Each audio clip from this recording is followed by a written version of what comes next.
জাহান্নামীরা বলবে ক্বালু লাম নাকু মিনাল মুসাল্লিন।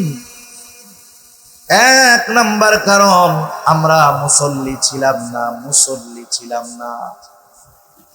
আমরা তো মনে করি সপ্তাহে একদিন নামাজ পড়লেই সে মুসল্লি। বিষয়টা এমন নয়।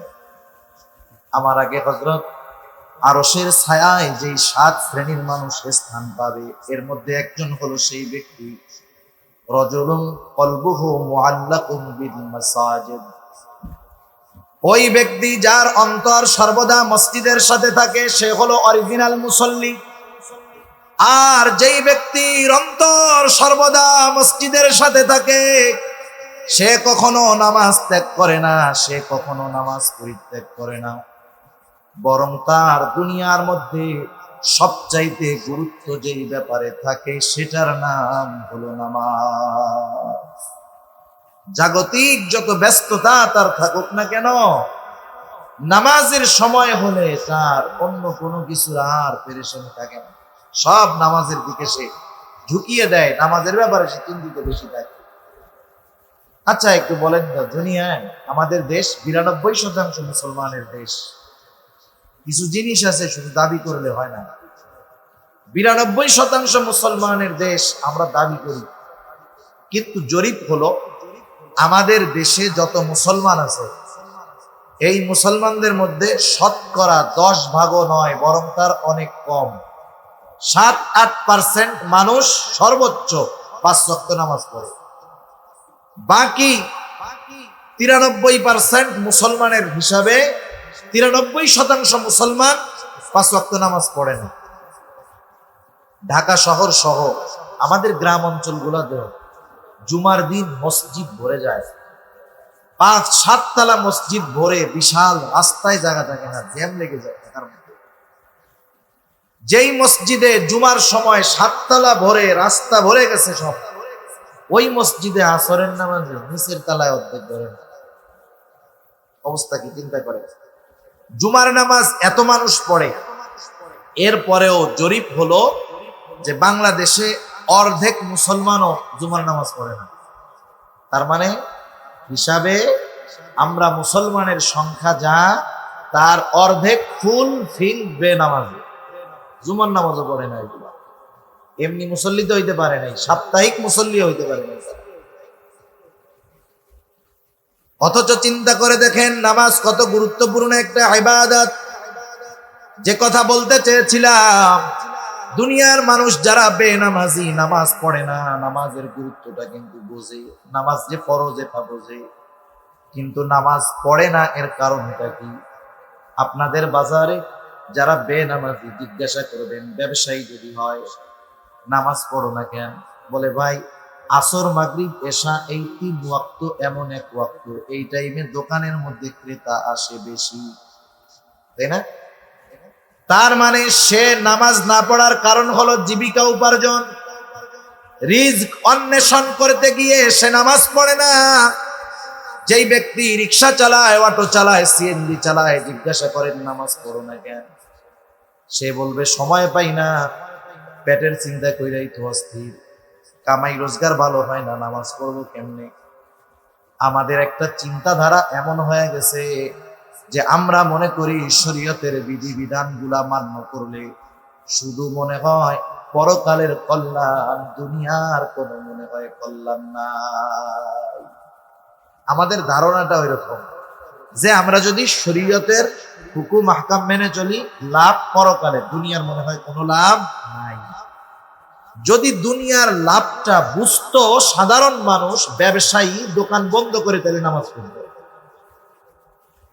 আল্লাহ তাআলা কত সুন্দরভাবে জানায় দেন, নামাজ পড়লে শুধু পরকালের লাভ না, দুনিয়ার লাভ আছে না নাই? তাইলে আমরা ছোট্ট একটু আলোচনায় জানতে পারলাম, অধিকাংশ মানুষ নামাজ না পড়ার অন্যতম একটি কারণ, রুজি রোজগার করার জন্য নামাজ পড়ে না, টাইম পায় না, ঠিক না? এখন বলেন, রিজিকের মালিক কে? আর একটু জোরে কর না, কে? আল্লাহ তাআলা কি বলেন আমরা একটু শুনি। আল্লাহ তাআলা বলেন, ওয়া'মুর আহলাকা বিস-সালাতি ওয়াসতাবির আলাইহা লা নাসআলুকা রিজকা। আল্লাহ রাব্বুল আলামিন বলেন ওয়া'মুর আহলাকা বিস-সালাতি ওয়াসতাবির আলাইহা, তুমি তোমার পরিবার পরিজন অধীনস্থদেরকে নামাজের আদেশ করো, তারাও পড়বে তাদেরকেও পড়াও, তুমিও তার উপরে অটল থাকো, তুমিও নামাজি হও। কারণ একা নামাজ পড়লে হবে না, একা জাহান্নাম থেকে বাঁচলে হবে না। কারণ আল্লাহ তাআলা বলেন ইয়া আইয়ুহাল্লাযীনা আমানু কু আনফুসাকুম ওয়া আহলিকুম নারা। সুস্থতা দান করেন। আমি যে আয়াতগুলো আপনাদের খিদমতে তিলাওয়াত করেছি, তো আয়াতে কারিমাগুলোর মধ্যে আল্লাহ সুবহানাহু ওয়া তাআলা জান্নাতি ও জাহান্নামীদের মধ্যে কিছু কথোপকথনের কথা আল্লাহ তাআলা উল্লেখ করেছেন। প্রথমত প্রশ্ন হতে পারে যে আমরা তো এখনো আছি দুনিয়াতে, এখনো তো জান্নাত জাহান্নাম কারো জন্য নির্ধারিত হয় নাই, তাহলে আল্লাহ তাআলা এত আগেই জান্নাতি আর জাহান্নামীদের মধ্যে কথাবার্তা আমাদের কাছে জানায় দিলেন কেমনে? এই জিনিসটা বোঝার জন্য একটা জিনিস খেয়াল করলে সহজ হয়ে যাবে। সময়, সময়ের স্রষ্টা কে? আল্লাহ তাআলা। আমাদের কাছে সময়টা 3 ভাগে বিভক্ত: অতীতকাল, বর্তমানকাল, ভবিষ্যৎকাল। ইংরেজিতে বলে পাস্ট, প্রেজেন্ট, ফিউচার। আমাদের কাছে কিছু সময় অতীতকাল, কিছু সময় বর্তমানকাল, আর কিছু ভবিষ্যৎকাল। কিন্তু আল্লাহ তাআলার কাছে সময় 3 ভাগে বিভক্ত নয়। আল্লাহ তাআলার কাছে সব বর্তমান। আমাদের কাছে যেটা অতীত, আল্লাহ তাআলার কাছে বর্তমান। আমাদের কাছে যেটা ভবিষ্যৎ, অর্থাৎ যেই সময়ের অবস্থা খবর আমরা জানি না, আল্লাহ তাআলার কাছে সেটাও বর্তমান। সুবহানাল্লাহ। আল্লাহ তাআলার কাছে অতীত বর্তমান আমাদের হিসাবে যত কিছু ঘটেছে, ঘটছে, ঘটবে, সব কিছুর খবর ইলম আল্লাহ তাআলার কাছে আছে। যেহেতু আল্লাহ তাআলার কাছে সময় সব বর্তমান, সেজন্য আমাদের কাছে যেটা এখনো হয় নাই সেটা আল্লাহ তাআলার সামনে উপস্থিত বর্তমান। এজন্য আল্লাহ তাআলা জান্নাতি আর জাহান্নামীদের মধ্যে কথাবার্তা কি হবে আমাদেরকে আল্লাহ তাআলা জানায় দিয়েছেন। কোরআনুল কারীমের মধ্যে আল্লাহ সুবহানাহু ওয়া তাআলা সুন্দরভাবে জানায় দিয়েছেন। জান্নাতীরা জাহান্নামীদেরকে জিজ্ঞাসা করছে, তোমরা জাহান্নামে আসার কারণ কি? জান্নাতি কারা হবে আর জাহান্নামী কারা হবে? ডানপন্থী যারা, তথা ডান হাতে আমলনামা প্রাপ্ত হবে যারা, জান্নাতি হবে তারা। বাম হাতে আমলনামা পাবে যারা, জাহান্নামী হবে তারা। কিয়ামতের ময়দানে একটা মানুষের সবচেয়ে বেশি চিন্তার যে সময়গুলা, এর মধ্যে একটা সময় হলো যখন আমলনামা মানুষের কাছে পৌঁছায় দেওয়া হবে। আল্লাহ সুবহানাহু ওয়া তাআলা আমাদের প্রত্যেকের দুনিয়াতে যে আমল আমরা করছি, সেই আমলগুলা ফাইল আকারে, বোঝানোর জন্য বলতেছি, ফাইল আকারে আমাদের প্রত্যেকের কাছে পৌঁছায়। সুবহানাল্লাহ। 2 কাঁধের 2 ফেরেশতা লিখতেছে, আর একজন ফেরেশতা আমাদের কথাগুলা সংরক্ষণ করতেছে, সব ফাইল আকারে আছে। কিয়ামতের দিন আল্লাহ তাআলা আমলনামা ছেড়ে দিবেন, যার যেই ফাইল, যার যেই আমলনামা যথাযথভাবে তার হাতের মধ্যেই এসে পৌঁছাবে। কেউ ডান হাতে পাবে, কেউ বাম হাতে পাবে। যারা ডান হাতে পাবে এরা আনন্দিত হয়ে যাবে। আল্লাহ তাআলা কোরআনুল কারীমের মধ্যে বলেন, ফাআম্মা মান উতিয়া কিতাবাহু বিয়ামিনি ফায়াকুলু হাউম ইকরাউ কিতাবিয়া। আল্লাহ রাব্বুল আলামিন বলেন, ফাআম্মা মান উতিয়া কিতাবাহু বিয়ামিনি, ডান হাতে যে কিতাব পেয়ে যাবে, আমলনামা পেয়ে যাবে, ফায়াকুলু হাউম ইকরাউ কিতাবিয়া, সে আনন্দে মানুষদেরকে বলবে, এই যে আমার আমলনামা পড়ো, আমার আমলনামাটা পড়ো। ছোটবেলায় আমরা যখন স্কুলে পরীক্ষা দিতাম, আমাদের সময় পরীক্ষার প্রশ্ন যেই উত্তরপত্রের মধ্যে লিখতাম, আমাদেরকে ওই উত্তরপত্রটা ফেরত দেওয়া হতো বাসায় নিয়ে দেখানোর জন্য। যার পরীক্ষা ভালো হতো 100-র মধ্যে 80, 90, 95, 95, 100 পাইতো। ও বন্ধুদেরকে দেখাইতো আর বলতো, দেখো আমি কত সুন্দর উত্তর লিখেছি, 100-র মধ্যে 90 পেয়ে গেছি। আর যার পরীক্ষায় ফেল, ওর খাতাটাও কাউকে দেখাইতে চাইতো না। ও খাতাটা লুকায় রাখতো, বাড়িতেও গোপন করতো। বাড়ি থেকে বারবার জিজ্ঞাসা করে, তুই অঙ্ক খাতা দিছে নাকি? বলে না, এখনো দেয় না। কারণ কি করছে? ফেল করছে। আনন্দে আমরা যেমন ওই প্রশ্নের উত্তরপত্রটা দেখাই, আমলনামা ডান হাতে পাবার পর আনন্দে সে বলবে, এই আমার আমলনামা, তোমরা পড়ো। এখন সে আমলনামা ডান হাতে পাওয়ার কারণটা সে বর্ণনা করবে।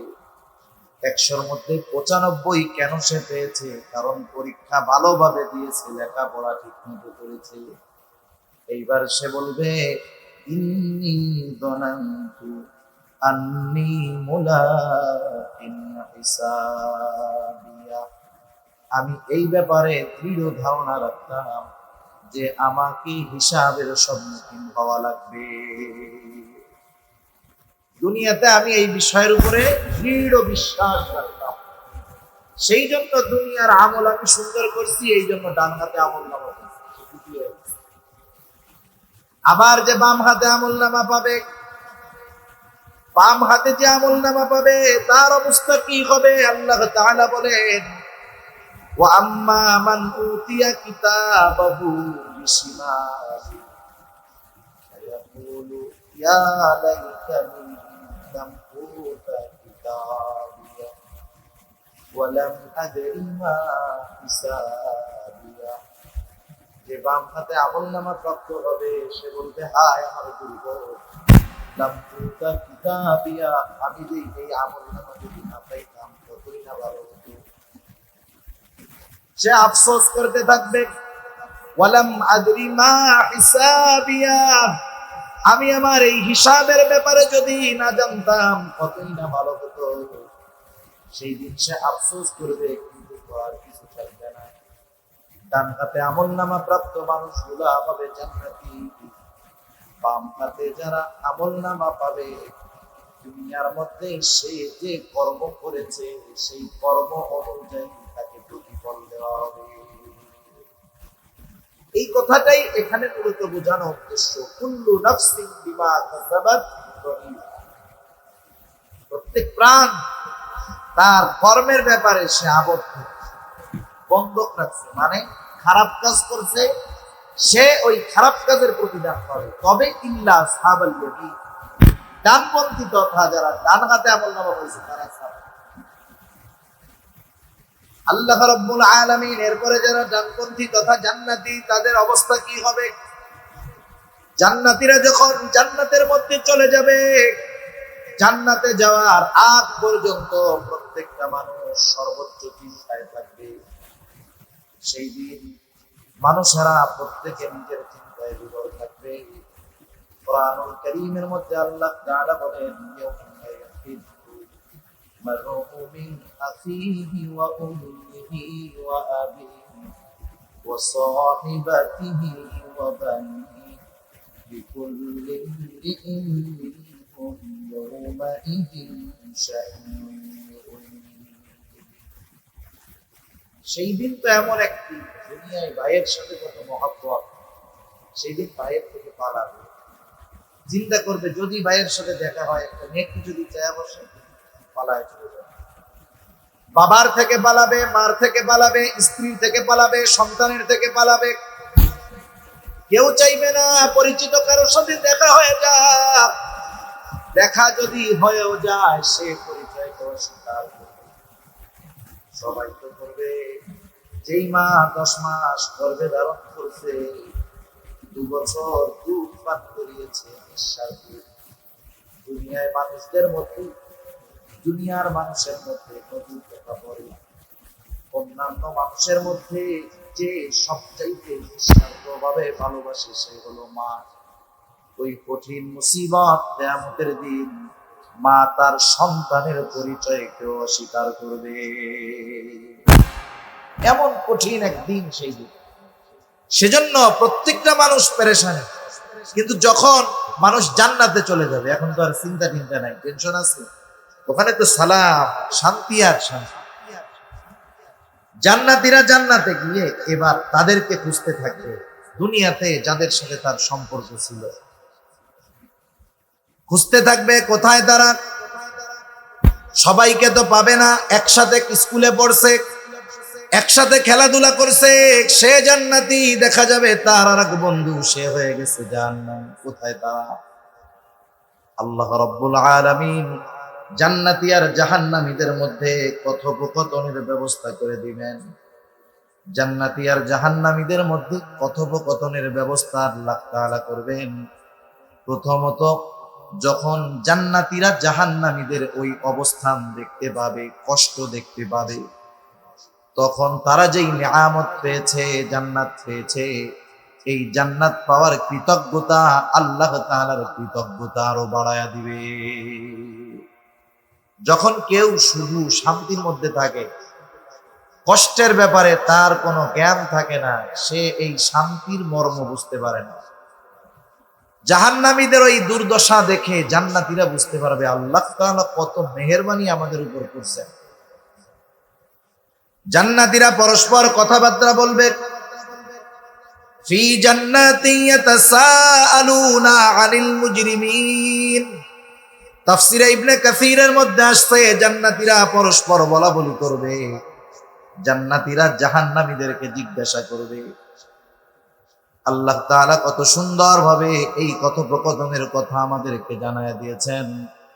ফি জান্নাতিন ইয়াতাসাআলুনা আনিল মুজরিমিন মা সালাকাকুম ফি সাকার। মুজরিম তথা পাপী জাহান্নামীদের কাছে তারা জানতে চাইবে, মা সালাকাকুম ফি সাকার, কোন জিনিস তোমাদেরকে এই জাহান্নামে আনলো, কোন কারণে জাহান্নামে তোমরা আসতে বাধ্য হইলা। এবার জাহান্নামীরা জাহান্নামে যাওয়ার কারণগুলা বলবে। অল্প সময় এই কারণগুলা যাই না আমরা ইনশাআল্লাহ আলোচনা শেষ করে দেব। জাহান্নামীরা জাহান্নামে যাওয়ার কারণগুলা এবার তারা বলবে। এই সূরার মধ্যে 4টি কারণ জাহান্নামীরা তাদের জাহান্নামে যাওয়ার কারণ হিসাবে উল্লেখ করবে। কয়টা কারণ? 4টা কারণ। এই 4 কারণ, জাহান্নামে যাওয়ার 4 কারণ যদি আমাদের কারো মধ্যে থাকে, বিপদের বিষয় না? সেজন্য ওই 4 কারণ যদি আমাদের কারো মধ্যে থাকে, ওই মন্দ কারণগুলো বের করতে হবে, নাইলে বলা যায় না এই কারণে আল্লাহ না করুন জাহান্নামে যাওয়া লাগবে। জাহান্নামীরা বলবে, ক্বালু লাম নাকু মিনাল মুসাল্লিন। 1 নাম্বার কারণ, আমরা মুসল্লি ছিলাম না। আমরা তো মনে করি সপ্তাহে একদিন নামাজ পড়লেই সে মুসল্লি, বিষয়টা এমন নয়। আমার আগে হযরত আরশের ছায়ায় যেই 7 শ্রেণীর মানুষ স্থান পাবে, এর মধ্যে একজন হলো সেই ব্যক্তি, রাজুলুন কলবুহু মুআল্লাকুম বিল মাসাজিদ। ওই ব্যক্তি যার অন্তর সর্বদা মসজিদের সাথে থাকে, সে হলো অরিজিনাল মুসল্লি। আর যেই ব্যক্তির অন্তর সর্বদা মসজিদের সাথে থাকে, সে কখনো নামাজ ত্যাগ করে না, সে কখনো নামাজ পরিত্যাগ করে না, বরং তার দুনিয়ার মধ্যে সবচাইতে গুরুত্ব যেই ব্যাপারে থাকে সেটার নাম হলো নামাজ। জাগতিক যত ব্যস্ততা তার থাকুক না কেন, নামাজের সময় হলে তার অন্য কোনো কিছু আর পেরেশানি থাকে না, সব নামাজের দিকে সে ঝুঁকিয়ে দেয়, নামাজের ব্যাপারে সে চিন্তিত বেশি থাকে। আচ্ছা একটু বলেন তো, দুনিয়ায় আমাদের দেশ 92% মুসলমানের দেশ। কিছু জিনিস আছে শুধু দাবি করলে হয় না। 92% মুসলমানের দেশ, আমরা দাবি করি, কিন্তু জরিপ হলো আমাদের দেশে যত মুসলমান আছে, এই মুসলমানদের মধ্যে শতকরা 10 ভাগও নয়, বরং তার অনেক কম, 7-8% মানুষ সর্বোচ্চ 5 ওয়াক্ত নামাজ পড়ে। বাকি 93% মুসলমানের হিসাবে 93% মুসলমান 5 ওয়াক্ত নামাজ পড়ে না। ঢাকা শহর সহ আমাদের গ্রাম অঞ্চলগুলোতে জুমার দিন মসজিদ ভরে যায়, 5-7 তলা মসজিদ ভরে, বিশাল রাস্তায় জায়গা থাকে না, জ্যাম লেগে যায় ঢাকার মধ্যে। যেই মসজিদে জুমার সময় 7 তলা ভরে, রাস্তা ভরে গেছে সব, ওই মসজিদে আসরের নামাজে নিচের তলায় অর্ধেক ধরে না। অবস্থা কি চিন্তা করে। জুমার নামাজ এত মানুষ পড়ে, এরপরেও জরিপ হলো যে বাংলাদেশে অর্ধেক মুসলমানও জুমার নামাজ পড়ে না। তার মানে হিসাবে আমরা মুসলমানের সংখ্যা যা, তার অর্ধেক ফুল ফিল বেনামাজি, জুমার নামাজও পড়ে না। এগুলো এমনি মুসল্লি তো হইতে পারে নাই, সাপ্তাহিক মুসল্লি হইতে পারে নাই। অথচ চিন্তা করে দেখেন নামাজ কত গুরুত্বপূর্ণ একটা ইবাদত। যে কথা বলতে চেয়েছিলাম, দুনিয়ার মানুষ যারা বেনামাজি, নামাজ পড়ে না, নামাজের গুরুত্বটা কিন্তু বোঝে, নামাজ যে ফরজ এটা বোঝে, কিন্তু নামাজ পড়ে না। এর কারণটা কি? আপনাদের বাজারে যারা বেনামাজি, জিজ্ঞাসা করবেন, ব্যবসায়ী যদি হয়, নামাজ পড়ো না কেন? বলে ভাই আসর মাগরিব এশা এই 3 ওয়াক্ত এমন এক ওয়াক্ত, এই টাইমে দোকানের মধ্যে ক্রেতা আসে বেশি, তাই না? তার মানে সে নামাজ না পড়ার কারণ হলো জীবিকা উপার্জন, রিজক অন্বেষণ করতে গিয়ে সে নামাজ পড়ে না। যেই ব্যক্তি রিক্সা চালায়, অটো চালায়, সিএনজি চালায়, জিজ্ঞাসা করেন নামাজ পড়ো না কেন? সে বলবে সময় পাই না, পেটের চিন্তা কইরাই তো অস্থির, কামাই রোজগার ভালো হয় না, নামাজ পড়বো কেমনে? আমাদের একটা চিন্তাধারা এমন হয়ে গেছে যে আমরা মনে করি শরীয়তের বিধিবিধানগুলা মান্য করলে শুধু মনে হয় পরকালের কল্যাণ, দুনিয়ার কোনো মনে হয় কল্যাণ নাই। আমাদের ধারণাটা ওইরকম যে আমরা যদি শরীয়তের হুকুম আহকাম মেনে চলি, লাভ পরকালে, দুনিয়ার মনে হয় কোনো লাভ নাই। যদি দুনিয়ার লাভটা বুঝতো সাধারণ মানুষ, ব্যবসায়ী দোকান বন্ধ করে তাহলে নামাজ পড়বে। আল্লাহ তাআলা কত সুন্দরভাবে জানায় দেন, নামাজ পড়লে শুধু পরকালের লাভ না, দুনিয়ার লাভ আছে না নাই? তাইলে আমরা ছোট্ট একটু আলোচনায় জানতে পারলাম, মানুষ, অধিকাংশ মানুষ নামাজ না পড়ার অন্যতম একটি কারণ রুজি রোজগার করার জন্য নামাজ পড়ে না, টাইম পায় না, ঠিক না? এখন বলেন রিজিকের মালিক কে? আর একটু জোরে কর না, কে? আল্লাহ তাআলা কি বলেন আমরা একটু শুনি। আল্লাহ তাআলা বলেন, ওয়া'মুর আহলাকা বিস-সালাতি ওয়াসতাবির আলাইহা লা নাসআলুকা রিজকা। আল্লাহ রাব্বুল আলামিন বলেন, ওয়া'মুর আহলাকা বিস-সালাতি ওয়াসতাবির আলাইহা, তুমি তোমার পরিবার পরিজন অধীনস্থদেরকে নামাজের আদেশ করো, তারাও পড়বে, তাদেরকেও পড়াও, তুমিও তার উপরে অটল থাকো, তুমিও নামাজি হও। কারণ একা নামাজ পড়লে হবে না, একা জাহান্নাম থেকে বাঁচলে হবে না। কারণ আল্লাহ তাআলা বলেন, ইয়া আইয়ুহাল্লাযীনা আমানু কু আনফুসাকুম ওয়া আহলিকুম নারা। আল্লাহ তাআলা বলেন, হে ঈমানদারেরা, তুমি নিজে এবং তোমার অধীনস্থদেরকে জাহান্নামের আগুন থেকে বাঁচাও। দুনিয়ার অনেক নেককার মানুষ, ভালো মানুষ, দিনদার মানুষ, আখিরাতে এই যে তার অধীনস্থদেরকে দ্বীনের উপরে চলার আদেশ নির্দেশ না দেওয়ার কারণে দুনিয়ায় ভালো আমল করনেওয়ালা লোকটা কিয়ামতে এদের কারণে ধরা খেয়ে যাবে। এজন্য আমরা অনেক সময়, অনেক মানুষ আছে ঘরের থেকে ফজরের নামাজ পড়তে বের হয়, দরজাটা এত আস্তে খুলে যাতে আওয়াজে ছেলে মেয়ে স্ত্রী সন্তানের ঘুম না ভাঙা যায়, একা একা নামাজ পড়ে চলে আসছে, ঘরের সবাই ঘুমিয়ে গেছে না, সে তো মনে করতেছে আমি নামাজ পড়ে আসলাম।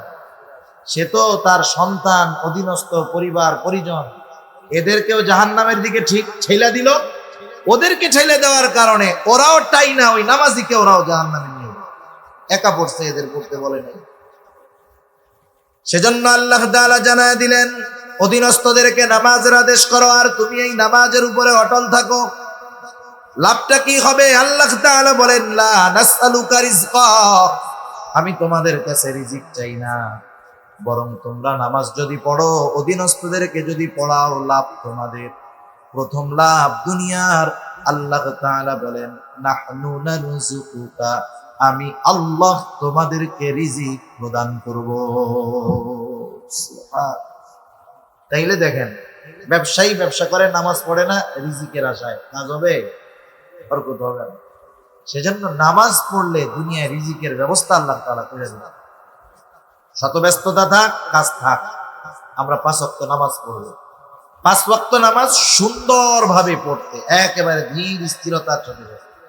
সাধারণ মুসল্লিরা তো আর সূরা বাকারা আল ইমরান দিয়ে পড়বে না, ওনরা তো শেষের 5-7টা সূরা দিয়ে পড়বে, 10টা সূরা দিয়ে পড়বে। ওই সূরাগুলা দিয়ে সুন্দরভাবে 4 রাকাত নামাজ পড়তে 10 মিনিট লাগবে, একেবারে সহি শুদ্ধভাবে। সব মিলিয়ে 5 ওয়াক্ত নামাজে 1.5 ঘন্টা সময় লাগলো। 1.5 ঘন্টা সময় কি একবারে লাগে না 5 বারে লাগে? এক বল খেলা দেখতে তো 2 ঘন্টা একটানা বসে থাকলে মজা হবে না। অথচ 5 ওয়াক্ত নামাজ 5 ভাগে পড়বে, 1.5 ঘন্টা সময়, মসজিদে ঢুকতে মন চায়। আফসোস, কি বলবো অন্যদের কথা। কত জায়গায় কত মুরব্বী আছে, দাড়িটা পেকে গেছে, চামড়া ঢিল হয়ে গেছে, ঝুলে গেছে, চোখ কোটরের মধ্যে চলে গেছে, 70-75 বছর বয়স, মসজিদের পাশে 4 দোকান, বসে দীর্ঘ সময় বসে চা খায়, টেলিভিশন দেখে, বিড়ি খায়, পান চাবায়, পাশে আজান হয়, নামাজ হয় মসজিদে, আল্লাহর বান্দা ঢুকতে পারে না। নসিব বড় খারাপ। সেজন্য জাহান্নামীরা বলবে, আমরা মুসল্লি ছিলাম না, আমরা মুসল্লি হব। মুসল্লি শুধু নিজে হলে হবে না, অধীনস্থদেরকেও মুসল্লি বানাতে হবে। নামাজ কত বড় গুরুত্বপূর্ণ ইবাদত, রাসূল আকরাম সাল্লাল্লাহু আলাইহি ওয়াসাল্লাম জানায় দেন, আস-সালাতু ইমাদুদ্দিন, মান আকামাস সালাতা ফাকাদ আকামাদ-দ্বীন, ওয়া মান তারাকাহা ফাকাদ হাদামাদ-দ্বীন।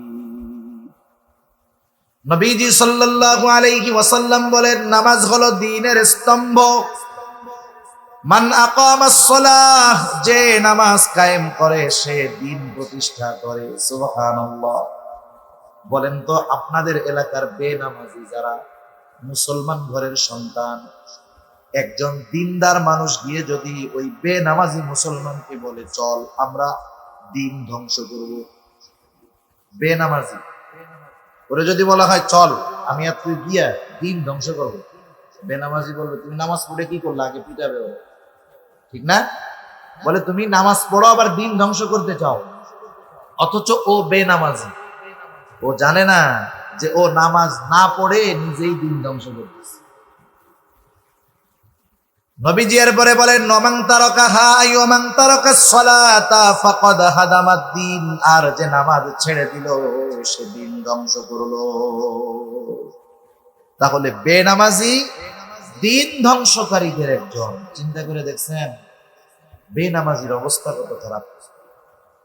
শুধু তাই না, রাসূলুল্লাহ সাল্লাল্লাহু আলাইহি ওয়াসাল্লাম জানায় দেন, আউয়ালু মা ইউহাসাবু বিহিল আবদু ইয়াউমাল কিয়ামাতিস সালাহ, কিয়ামতের দিন সর্বপ্রথম নামাজের হিসাব হবে। যার নামাজের হিসাবটা সহজ হয়ে যাবে, আল্লাহ রাব্বুল আলামিন তার বাকি হিসাবগুলা সহজ করে দিবে। সেজন্য মুমিন হিসাবে জান্নাতে যেতে হলে, জাহান্নাম থেকে বাঁচতে হলে, বড় জোরে আপনাদের কাছে অনুরোধ করে বলতেছি, যারা নামাজ পড়েন তো আলহামদুলিল্লাহ, যারা পড়েন না, মাঝে মধ্যে 2 একটু পড়েন, 2 একটু পড়েন না, জাহান্নামের কথা চিন্তা করে হলেও 5 ওয়াক্ত নামাজটা পড়েন, শত ব্যস্ততার মধ্যে হলেও পড়েন।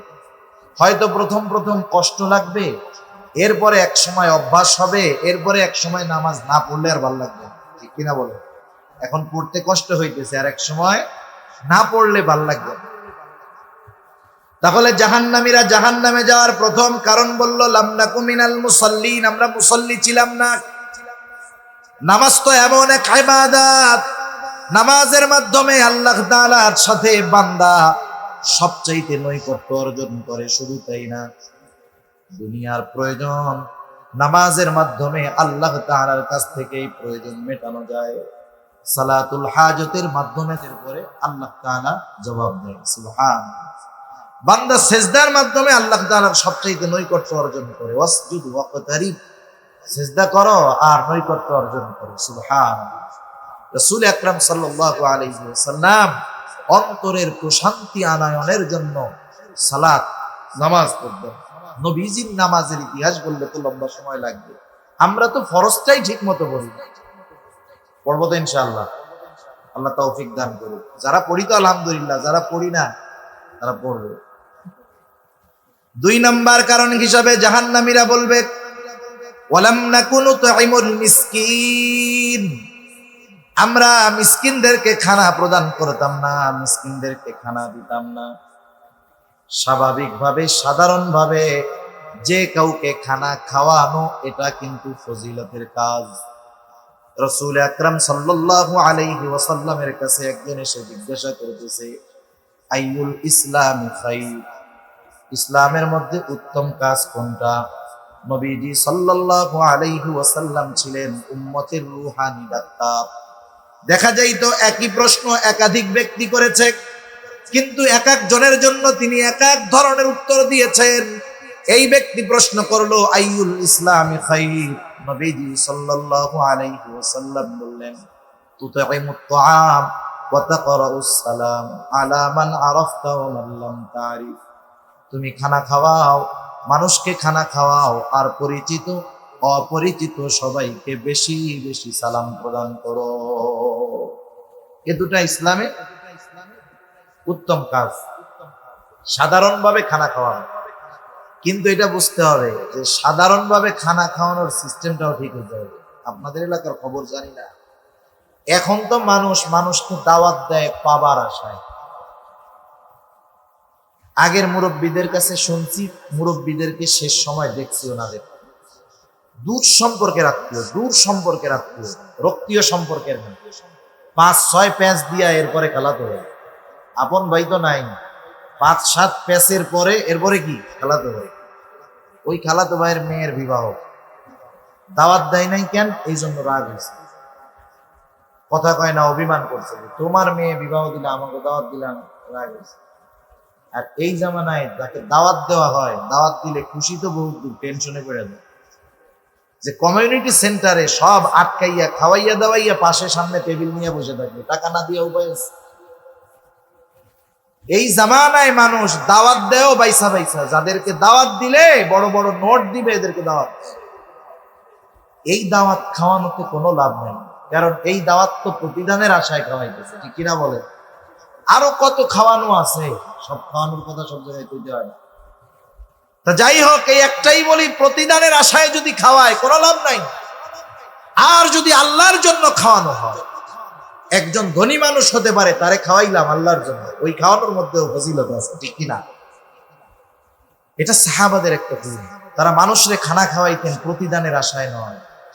এমনটাও আশা করতেন না। অনেক সময় আমরা বলি যে তার উপকার করলাম, প্রতিদান না দেয় না দিক, একটু ধন্যবাদও দিল না, আফসোস করি না। এরকম সাহাবারা কেমন ছিল, তাদের গুণ ছিল কেমন?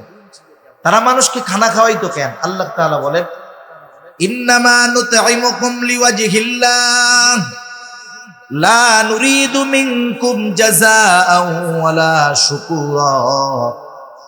তারা বলে ইন্নামা নুতঈমুকুম লিওয়াজহিল্লাহ, আমরা তোমাদেরকে খানা খাওয়াইছি আল্লাহর জন্য, যেহেতু আল্লাহর জন্য খানা খাওয়াইছি, লা নুরিদু মিনকুম জাযাআ, আমরা তোমাদের কাছে কোনো প্রতিদান চাই না।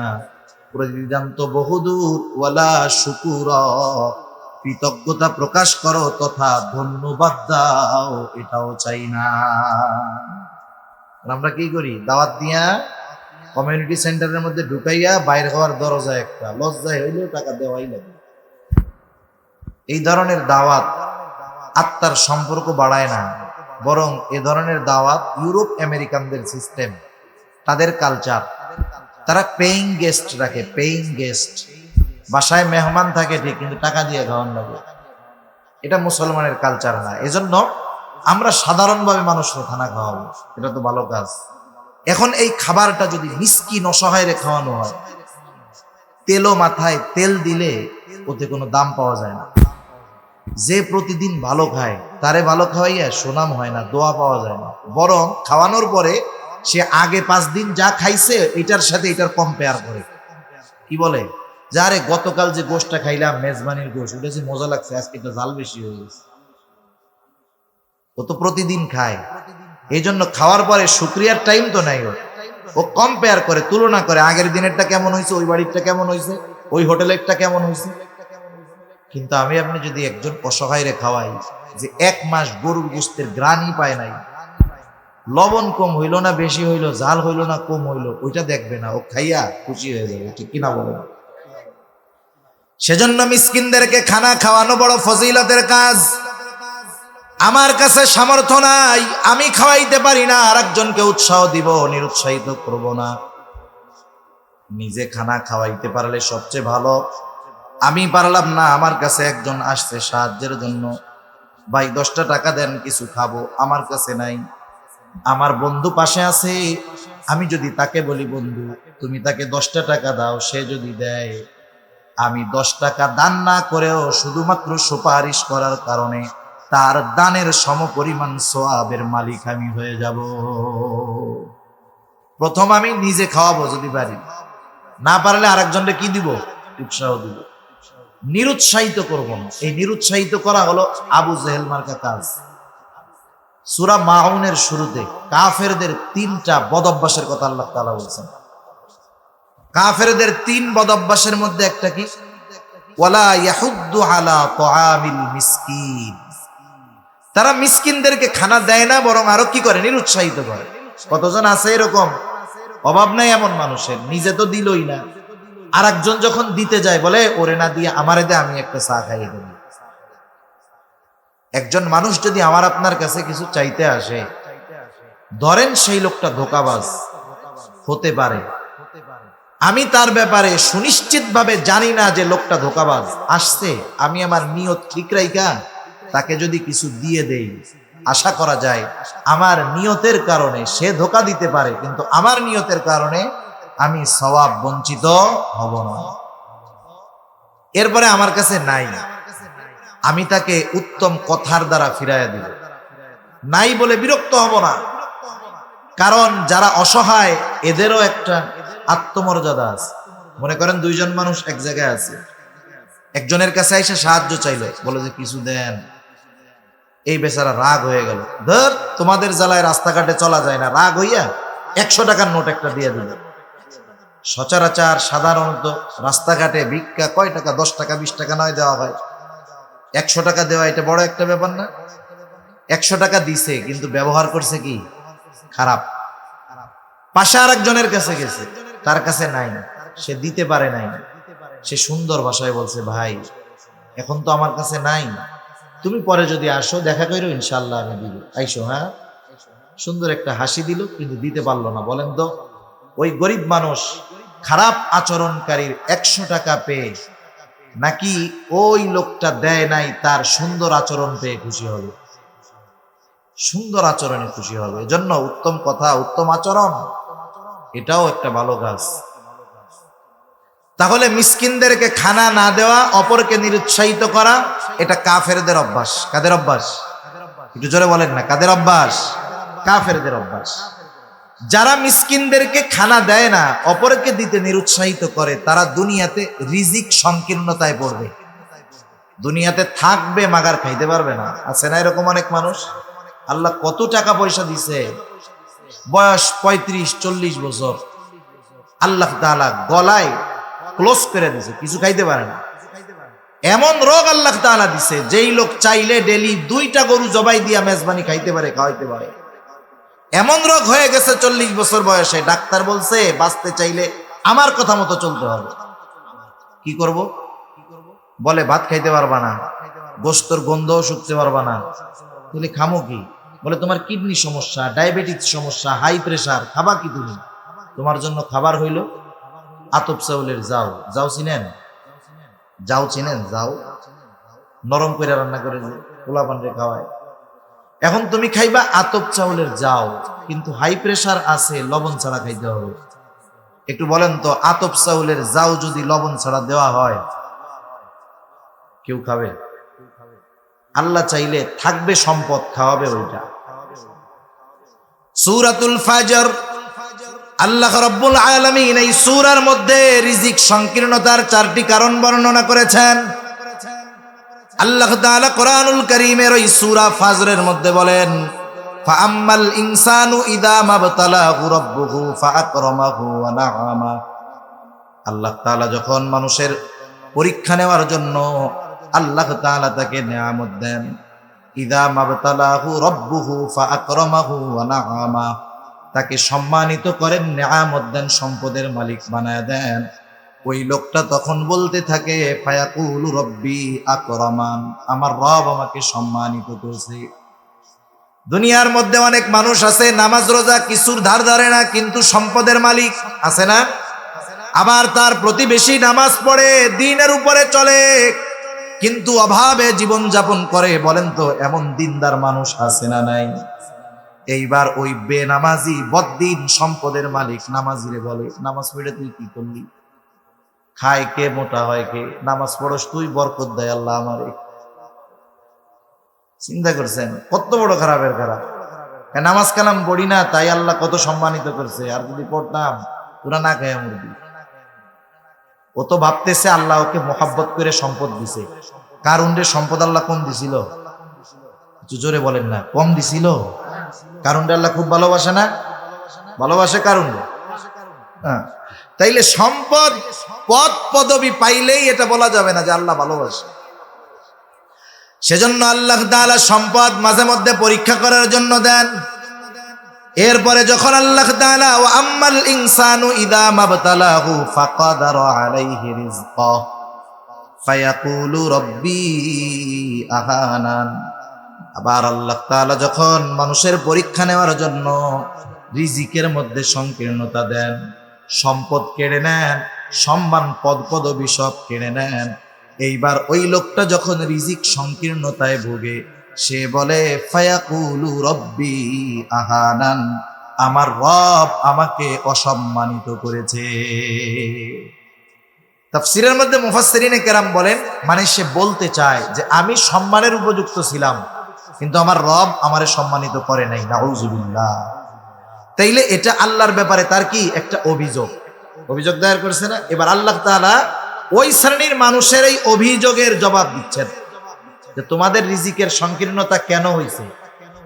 আল্লাহ তাআলা বলেন, কাল্লা বাল্লা তুকরিমুনাল ইয়াতীম।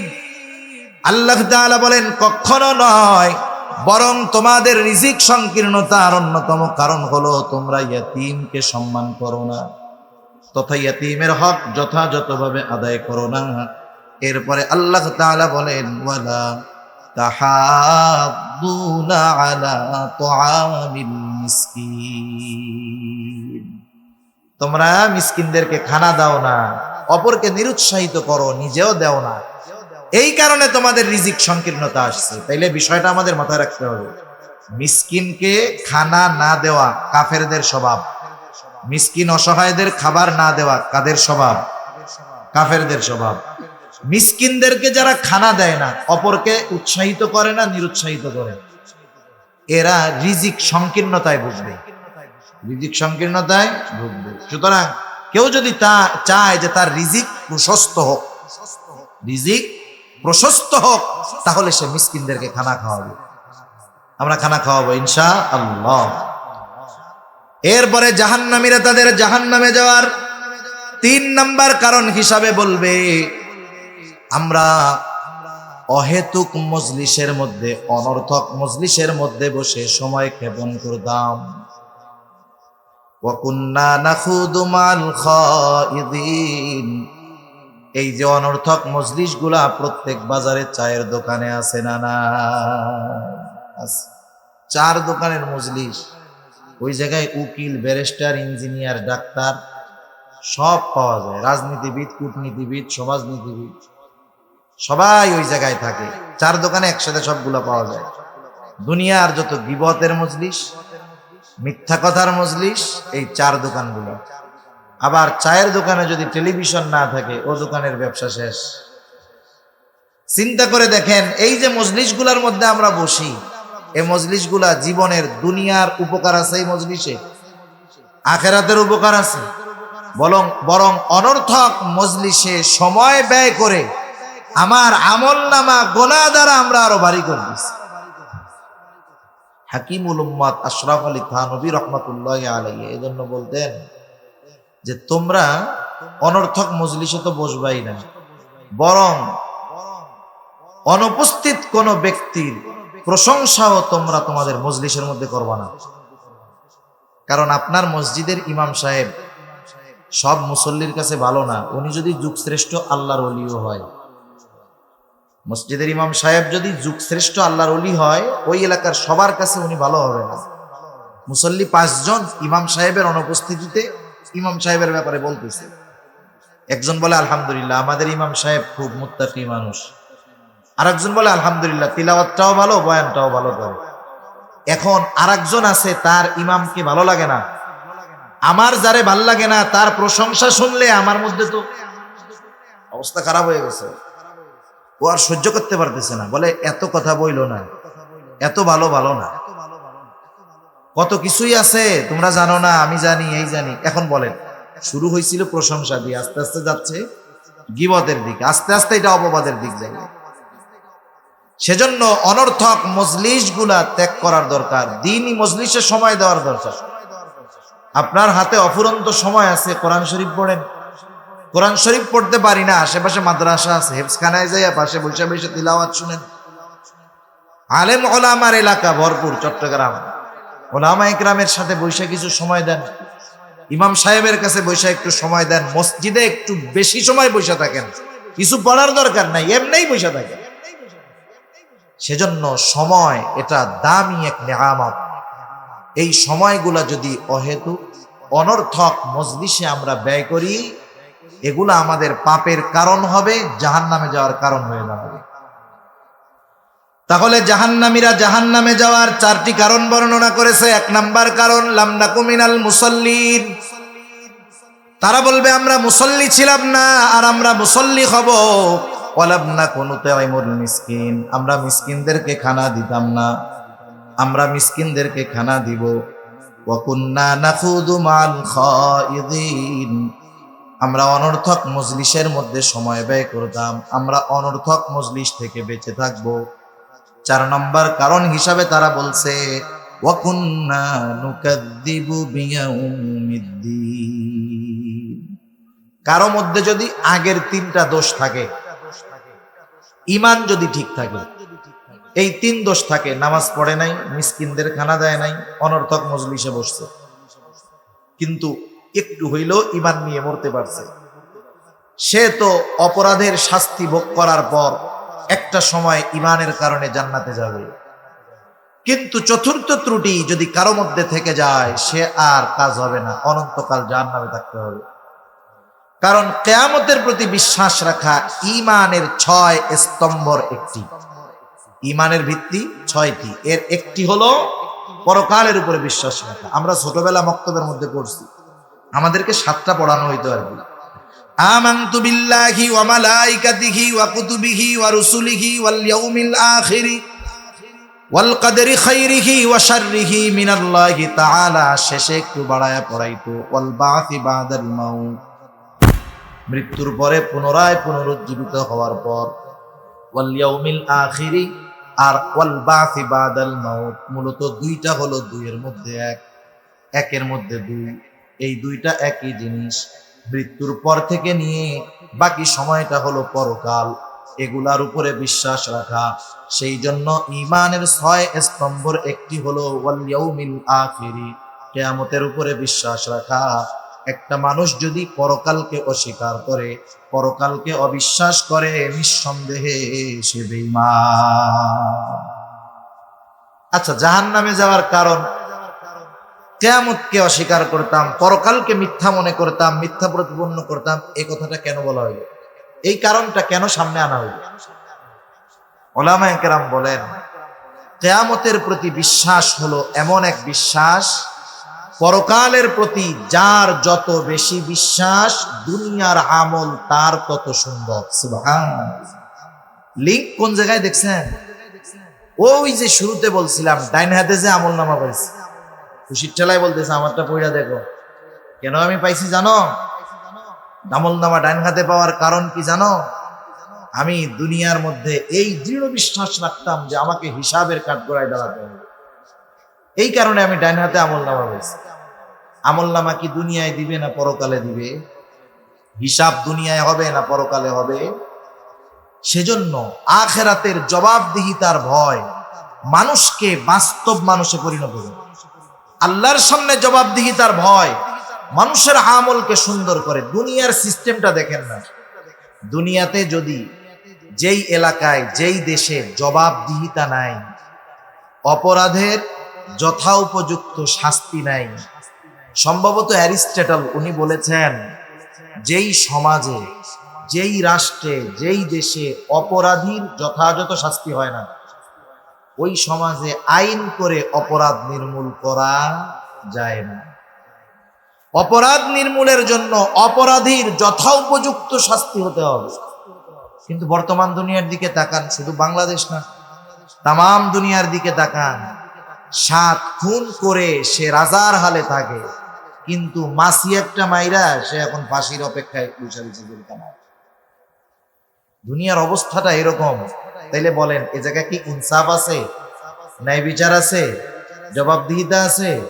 দেশের টাকা সব আর এক জায়গায় চলে যাচ্ছে, দুর্নীতির উপরে দুর্নীতি হচ্ছে, কোনো জবাবদিহিতা নাই, যার কারণে দিন যাচ্ছে, আইন কঠোর হচ্ছে, কিন্তু অপরাধ যাইতেছে না। এটা দুনিয়ারও নিজাম। সেজন্য আখিরাতের জবাবদিহিতার চিন্তা, ভয়, ভীতি যখন আমাদের মধ্যে যথাযথভাবে ঢুকে যাবে, যে আমার জীবনের প্রত্যেকটা মুহূর্তের হিসাব আল্লাহর সামনে দিতে হবে, প্রত্যেকটা মুহূর্ত, সেকেন্ড না, মুহূর্তের হিসাব আমাকে আল্লাহর সামনে দিতে হবে, এই চিন্তা সর্বক্ষণ যার মধ্যে থাকবে, তার চরিত্র মানুষের সামনে যেমন হবে, মানুষের অন্তরালে একাকী তার চরিত্র সমান হয়ে যাবে। কারণ ওর চিন্তা থাকবে, মানুষের সামনে অপরাধ করলেও আল্লাহর সামনে আমাকে হিসাব দিতে হবে।